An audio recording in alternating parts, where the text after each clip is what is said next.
नमस्कार दर्शक बंधु प्रकाश टीवी 24 आपन को स्वागत करुच्ची आज सकाळ किसी गुरुत्वपूर्ण खबर को लेकिन दर्शक बंधु प्रत्येक दिन सरकार अनेक किसी योजना भित्तिक खबर एवं क्रीड़ा स्वास्थ्य राजनीति भित्तिक खबर दर्शक बंधु एबे चलन जीवा खबर उपरे नजर पकाइबा। गुरु और शिशु दिवस पालिबेनी पिला आसंता वर्ष विद्यालय गुरु दिवस अबा शिशु दिवस पालन हेबनी सेही दिन पिला माने विद्यालय को आसीबे अन्य दिन परी पाठपढ़ा मध्य हेबो।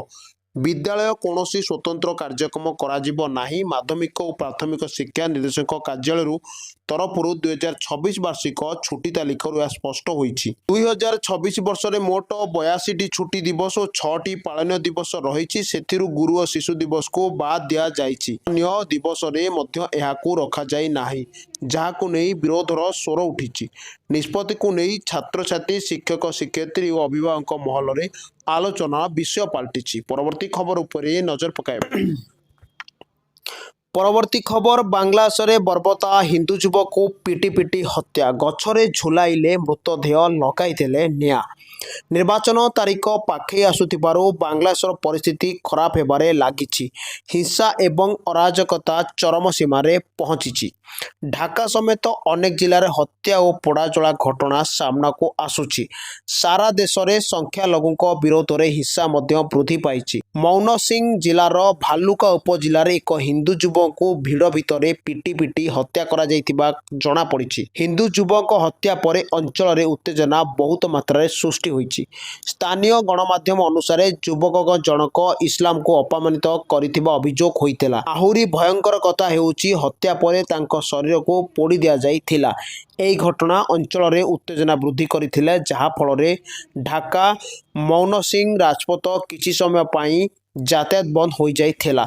गुरुवार राति रे डिसेम्बर 18 तारिख 2025 उपजिला स्क्वायर मास्टरबारी अंचल पाओनियर नीट कंपोजिट कारखाना रे एही हिस्सा घटिथिला। परवर्ती खबर उपरे नजर पकाए। पुणी टीम इंडिया दमदार विजय दक्षिण आफ्रिका को 30 रन रे परास्त करी सीरीज जितला भारत। हार्दिक पांड्या को गगन चुंबी छक्का और तिलक वर्मा को चमत्कार बैटिंग दक्षिण आफ्रिका को धराशायी करिछि।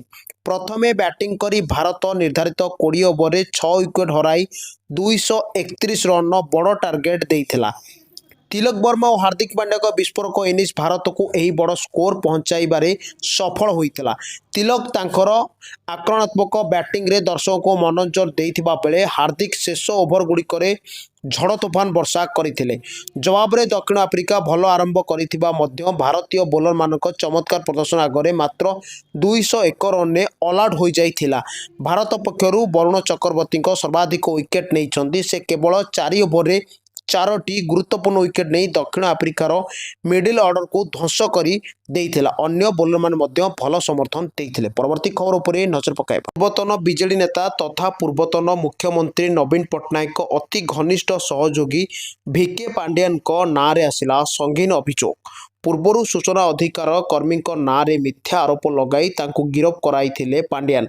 एने अभियोग करिसंती सूचना अधिकार कर्मी। भिके पांडियन को सुरक्षा कवर विषय में मिथ्या एवं भ्रमात्मक सूचना प्रसारण करिथिबा अभियोग रे 2024 मसीह रे भुवनेश्वर पुलिस द्वारा गिरफ होइतिबा 3 जन सूचना अधिकारी कर्मी एबे सेमानक विरुद्ध रे पुलिस कार्यानुष्ठान को चैलेंज करिबा पई नूतन सूचना अधिकार आईन अनुसार तथ्य प्रदान करिसंती। ने कहिसंती जे सूचना अधिकार आईन अनुसार मिलिथिबा सद्यतम सूचना सेमाने पूर्वरु देइथिबा विवरणी सहित मेल खाउची जहा फल रे सेमानक विरोध रे मामला रुजु होईची।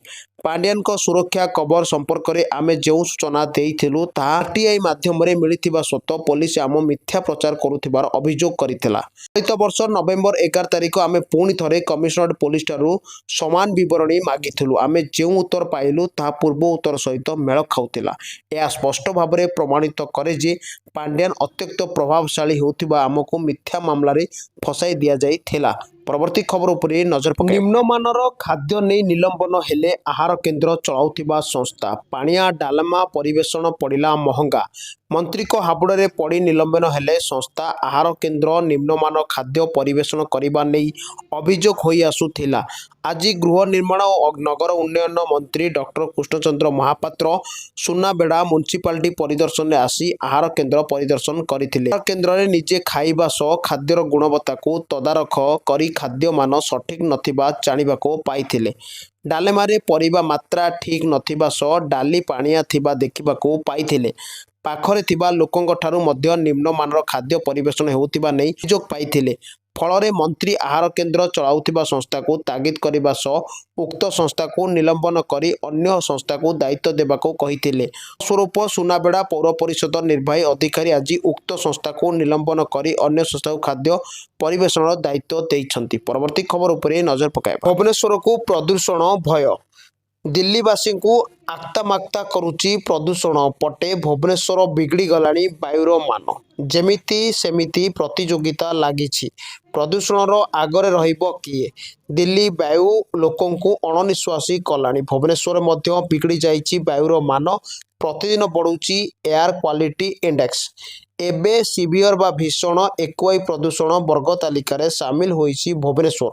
300 ଟପିଛି ରାଜଧାନୀର ଏକୁଆଇ ଇଣ୍ଡେକ୍ସ। ଏହି ପରିମାଣ ବାୟୁ ପ୍ରଦୂଷଣ ଶରୀର ପ୍ରତି ଅତ୍ୟନ୍ତ ଅସ୍ୱାସ୍ଥ୍ୟକର। ଦୀପାବଳି ପରଠାରୁ ଶୀତ ବଢ଼ିବା ସହ ଟ୍ୱିନ୍ ସିଟିରେ ବିଗିଡ଼ିଛି ବାୟୁର ମାନ। ଜଙ୍ଗଲ ବଢ଼ୁଥିବା ଭୁବନେଶ୍ୱରରେ ଏବେ ବାୟୁ ପ୍ରଦୂଷଣ ଲୋକଙ୍କୁ ଆକ୍ତାମାକ୍ତା କଲାଣି। ଦର୍ଶକ ବନ୍ଧୁ, ଏଇଭଳି ଖବର ଯଦି ପ୍ରତ୍ୟେକ ଦିନ ଆମ ଚ୍ୟାନେଲରେ ଦେଖିବା ପାଇଁ ଚାହୁଁ ତାହେଲେ ଆମ ଚ୍ୟାନେଲ ଗୋଟେ ଛୋଟିଆ ସବସ୍କ୍ରାଇବ୍ କରନ୍ତୁ, ଲାଇକ୍ କମେଣ୍ଟ ସେୟାର କରନ୍ତୁ, ଅଧିକ ମାତ୍ରାରେ ଭଲପାଇବା ଦିଅନ୍ତୁ। ଆମେ ପ୍ରତ୍ୟେକ ଦିନ ଆପଣମାନଙ୍କ ପାଇଁ ଭଲ ଭଲ ଖବର ଆଣିକି ପହଞ୍ଚିବୁ। ତାହେଲେ ଦର୍ଶକ ବନ୍ଧୁ, ଆଜି ପାଇଁ ନମସ୍କାର, ଜୟ ଜଗନ୍ନାଥ।